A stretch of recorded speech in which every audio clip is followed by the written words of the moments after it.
This is the Gambling Gauchos. What is up, everybody? Welcome into Gauchos After Dark, recapping this college football Saturday around the Big 12.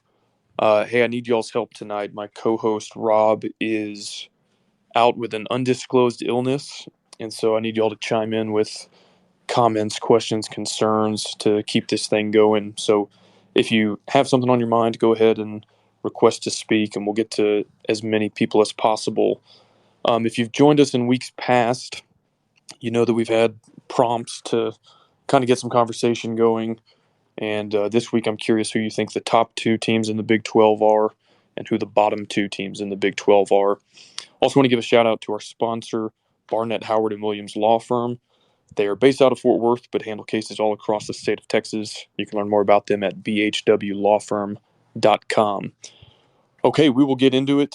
Like I said, go ahead and request to speak if you've got something on your mind you want to share or questions you want to ask. Guess we'll start with the 11 a.m. games. Texas absolutely takes Oklahoma to the woodshed. 49-0 shutout victory, largest victory for Texas in that entire series' history. They look legit to me. I kind of talked about this over the past week as far as not ruling them out of the Big 12 title conversation. But especially with Quinn Ewers healthy, they look like a really dynamic offense. You look at their two losses, overtime in a tough environment in Lubbock, and a last-second field goal against Alabama where they didn't have Ewers for the final three quarters of that game. They're really a couple breaks away from being 5-0 with a really quality win on their resume. So I think that they're a real threat to get to Arlington. The flip side of that, Oklahoma, 0-3 in conference play for the first time since 1998. And I just don't know.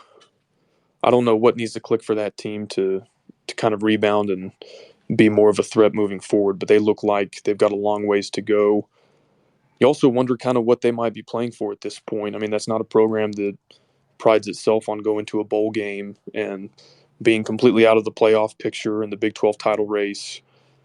How does Brent Venables keep those guys motivated moving forward to prevent the wheels from just completely falling off there? The other 11 a.m. game was TCU. College Game Day goes to Lawrence. Good game, back and forth. Jalen Daniels goes down with an injury. You hate to see that, but Jason Bean, the backup, did a great job in relief and really kept the Jayhawks in the game. They had a shot to win it, but TCU stays undefeated, kind of spoils Kansas's perfect season. You wonder with Kansas now, I think it's pretty fair to say that their five easiest games were the first five that they played, and they were an underdog today and lost. I think they'll be underdogs in their last six. I think they're still likely to reach a bowl game, but for where that storyline was going into today while they were hosting College Game Day 5-0, announcing new stadium renovation plans, if they finish 0-7 and miss a bowl game, that has to be one of the most epic collapses in recent memory. So they'll be, of course, scrapping for bowl eligibility every game. The rest of the season might be a tough task for them, but we'll see. The 2:30 game was the Dust Bowl or Red Dirt Rivalry, whatever you want to call it. Baron Morton gets his first career start, and I thought really showed out. Would have loved to see him finish that game healthy because his mobility being taken away from him definitely seemed to make an impact, both in the run game and just his ability to kind of evade the rush. Overall, I think a solid team performance from Texas Tech. I mean, you're on the road against a top 10 team, have a 31-23 lead at one point in the third quarter, and ultimately didn't have enough. And, that's a testament to Oklahoma State's resiliency and the way they played down the stretch, forcing a couple 3-and-outs and finally turned Morton over at one point. But, Texas Tech, even though they've got three losses, they've looked kind of like a tough out in all three of them. And that just kind of seems to be – they seem to be living up to that brand that they put on themselves this offseason, that they were going to be the toughest, hardest working, most competitive team in the country. Look, they're not going to win every game. Obviously, they haven't won every game, but they're not making it easy on anybody. So it's kind of like I think there was a quote about the Texas Tech basketball team recently that I think it was Lon Kruger back when he was at OU said that playing these guys is like going to the dentist. And I feel like win or lose, that's kind of the identity we're building for ourselves in football. And in my mind, that's a pretty good place to be in. You know, you could do a lot worse than being some pesky, annoying team on everybody's schedule that they simply can't overlook. So Rob and I will have a kind of deep dive recap on that tomorrow. And then, of course, they're on a bye week, so no opponent next weekend. Then they'll be back in Lubbock to play West Virginia after that, and hopefully we'll be able to get back on track. Then the final game. It was ugly, but K-State fans will take it. They moved to 3-0 in Big 12 play with a 10-9 win over Iowa State in Ames. And Iowa State is a team that I also kind of worry about the wheels falling off. They're 0-3 in conference play. The offense has just been dreadful. 2 touchdowns in their last 10 quarters of play. Scored 9 points today, scored 11 against Kansas last weekend. Simply put, they're going to have to score a lot more often if they want to be competitive through the heart of this conference schedule. So that's kind of where things are at. Baylor and West Virginia were on a bye week. They're going to play on Thursday night. So that's kind of an interesting spot.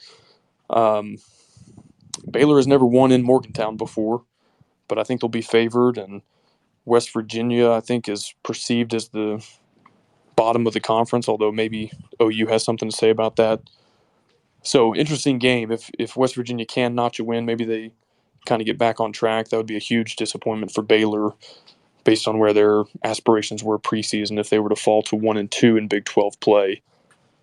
Some other interesting games around the conference next weekend, TCU, Oklahoma State. A lot of people might view them as the top 2 contenders. So that's kind of where things stand right now. Like I said, go ahead and chime in or request to speak if you've got thoughts on any game or team around the Big 12. Would love to hear who y'all think are the top 2 teams in the conference and who are the bottom 2 teams in the conference. As I look around, there just seems to be a ton of parity, ton of competitiveness. You saw it today with Iowa State and Kansas State. One of those teams is 3-0, the other is 0-3, and it was a 1-point game. So I can definitely foresee a lot of games like that through the Big 12 conference schedule. I'm going to have to start calling on people if y'all don't chime in with your own questions and comments. I might follow up with Mooney first because you were on the podcast this week, and I want to get your thoughts on the game or anything else around the Big 12. Mr. Root, I'm approving you, so once that loads, it is all you, man. What's up?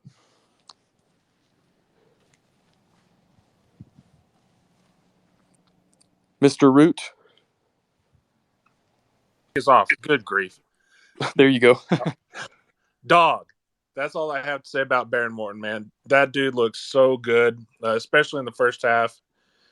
And, man, I wish he hadn't gotten hurt. I don't know if the rest of y'all saw that, but he had a humongous bruise on his shin in that second half. I mean, but it's real nice being able to see into the future a little bit, even though it was just 2 quarters. And, man, I think we're in good hands offensively from the quarterback position. And then it just looks so smooth out there in that first half this morning today. And the O-line looked good. Most of the part, aside from when they had to, block for a one-legged QB. But, man, I was just really impressed with Barron. And I think you could really do 1 through 8 in the Big 12, really any of the teams, 9, West Virginia, and then OU is just absolute dog water. They are so bad. That's the worst football team I've ever seen come out of Norman. Yeah. Just embarrassing football from them. Yeah, they have not been this bad in my lifetime, at least that I can remember. I guess that 1998 season, I was 5 years old, but I wasn't really paying much attention to OU football. As I was looking at their past seasons to find anything comparable to this one. They were pretty bad in 2014, but they still had a winning conference record. And, I don't know if they'll do that this year. But it's just hard for me to reconcile that. Like, yeah, based on resume, they're definitely bottom two, but they should still probably be one of the two most talented teams in the conference. And so it's hard for me to like put them below some of these other teams like Iowa State, but I don't know where else you'd put them at this point. Yeah, they just look so bad. I'm glad that our sleeper agent from Muleshoe infiltrated the OU program and just destroyed them from within. Yeah, that was tough to deal with while he was there, but I guess he was playing the long game the whole time. And I'm with you on Morton. But we'll see how it shakes out after the bye week. I think that's when they expect Shuck back. But I would love to just turn the page and say this is the Baron Morton era for better or for worse. And he might take some lumps the rest of the season. But if he's healthy, I really don't want to do this dance back and forth with, like, look, you went from Shuck to Donovan already, Donovan to Morton. If you go back to Shuck and Shuck gets hurt, it just, like, let's just we all think Baron Morton's the future, right? So why not just ride with him? And, like, yeah, he might make some freshman mistakes this season, but he also flashed today in ways that made me think that Shuck wouldn't be a huge improvement over him, even though he's got the experience factor. So I'd rather just ride with Morton and say he's the guy the rest of this season and into next season, and then let the chips fall where they may. Yeah, I would agree with that. And as the color commentator said, he has a hose, and he's tougher than woodpecker lips, which I've never heard before in my life, but I appreciate that turn of phrase. I did not hear that comment, actually. That's one way to put it. I'm going to stick with West Texas tough, but I guess tougher than woodpecker lips isn't bad either. Yeah, I don't know. That the color guy was just on one the entire game. He was a little bit over the top for me. It's just like a little bit extreme. Yeah, it was like Gus Johnson on steroids. Yeah, like a wannabe Gus Johnson. Anyway, Thomas, I see you're in. Thoughts on the Dust Bowl or anything else around the Big 12 today? Yeah, I think you guys have already kind of said it. Welcome to the Baron Morton era. I don't see how you can take him off the field unless he's severely injured at this point. Great that we have the bye coming up, but if I'm McGuire, if I'm Kitley, I want Morton to be playing the entire rest of the way out. The offense just looked like the offense that we were kind of all promised it was going to be this year with Kitley. Tell me this, if you guys agree. Feels like Morton is honestly kind of like a better runner than Donovan is, as far as just when he makes a decision, he's gone.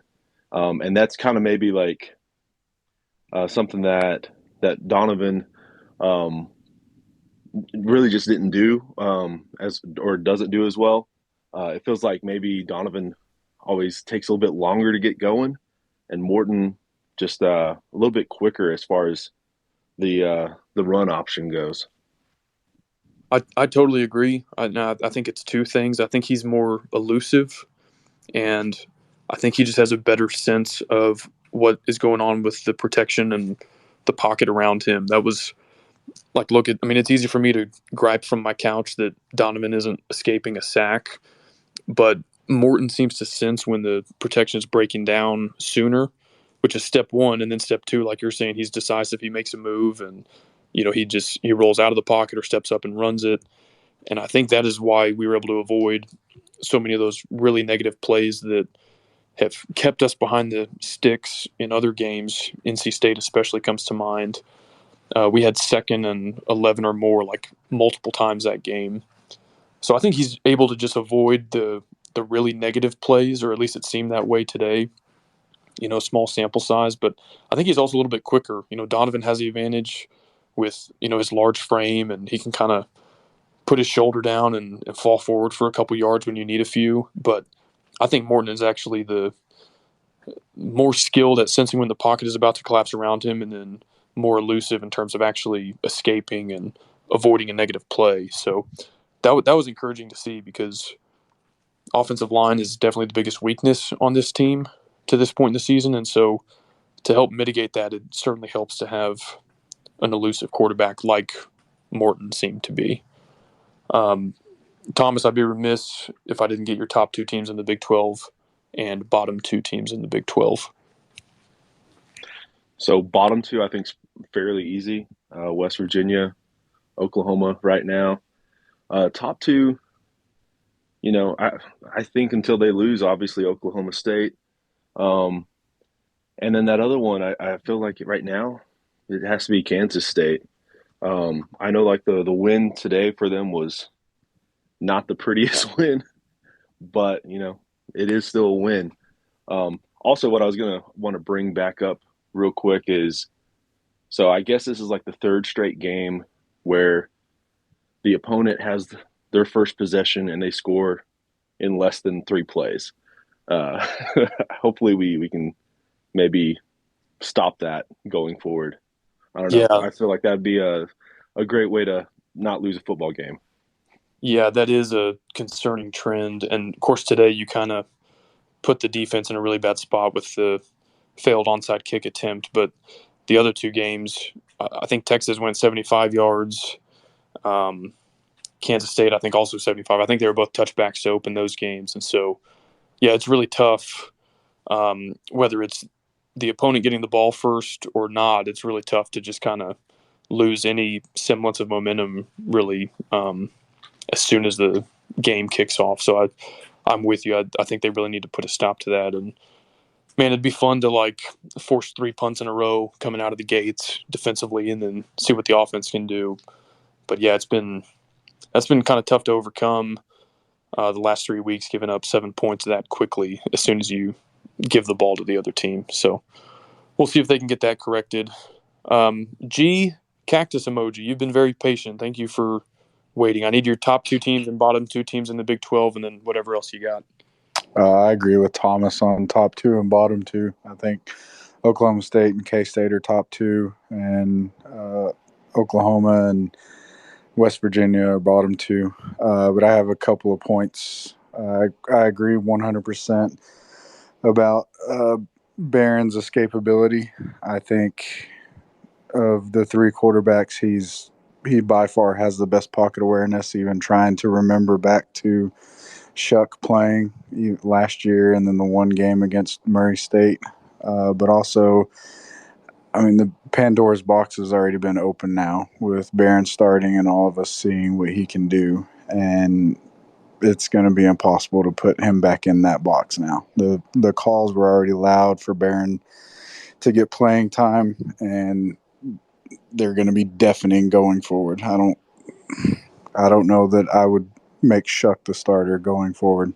And that's all I had to say. Yeah, good thoughts. I appreciate you chiming in, and I'm with you. I think you said Pandora's box. I think it's hard to put the toothpaste back in the tube.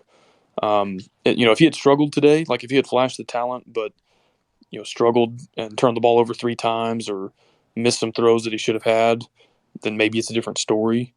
But I mean, it was a pretty flawless game until he got hurt and lost the mobility, which obviously isn't his fault. And part of the reason why Rob and I were kind of opposed to rolling him out there at this point was that there just wasn't a good spot to do it. After the NC State game where Donovan and really the entire offense didn't play well, we're like, okay, are you going to ask a redshirt freshman to make his first career start against Texas in that kind of environment? Probably not. And then after that, a top 25 team in Manhattan on the road, probably not. And it sounds like he started today more so out of necessity, but ideally, I don't think this staff would have wanted his first career start to be on the road at a top 10 team like Oklahoma State. But now that the cat's out of the bag and you come home to play West Virginia, I think you have Kansas after that also at home. Those are 2, in my opinion, really good spots to keep that train rolling and get him some additional experience for the rest of the season. I think it's a really bad spot to pull him back out of that role and make a third quarterback change this season, go back to Shuck. who hasn't seen any live action now in it would be 6 or 7 weeks by that point. So I'm totally with you, and I think that's probably the fan sentiment at about 99% of people. They've seen Morton, they liked what they saw, and there's really no reason to switch at this point, I don't think. Yeah, I'm with you on that. I've been pro Donovan this whole time too.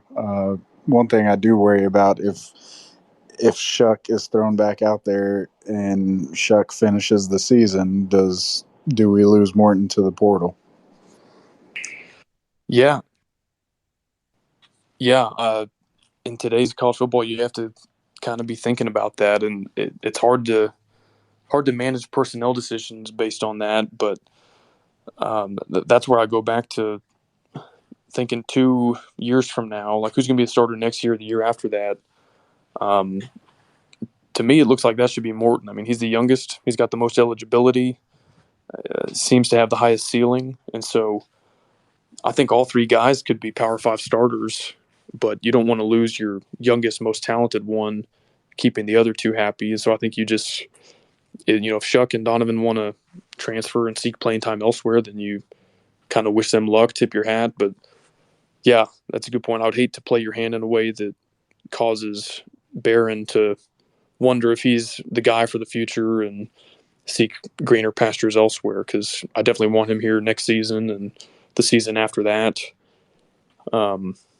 So yeah, I think that is a concern. I mean, I think you're going to lose at least one to the portal, no matter how it shakes out, just because all three guys rightfully feel like they should be getting playing time at a Power 5 school like this. But I certainly hope it's not Barron Morton. That'd be a pretty devastating loss, I think. All right, if anybody else wants to chime in, questions, comments, concerns, complaints, bad beats. I had a bad beat today. I picked LSU +3, and they lost by like 27. So missed it by that much. Had a lot of good Donovan Smith under prop bets, because those were still on the board after we were made aware of Barron Morton becoming the starter. So that was probably the easiest pick I'll make all season. But yeah, otherwise a pretty entertaining day around the Big 12. And it seems like we say this every weekend, but just tons of parity, tons of competitiveness.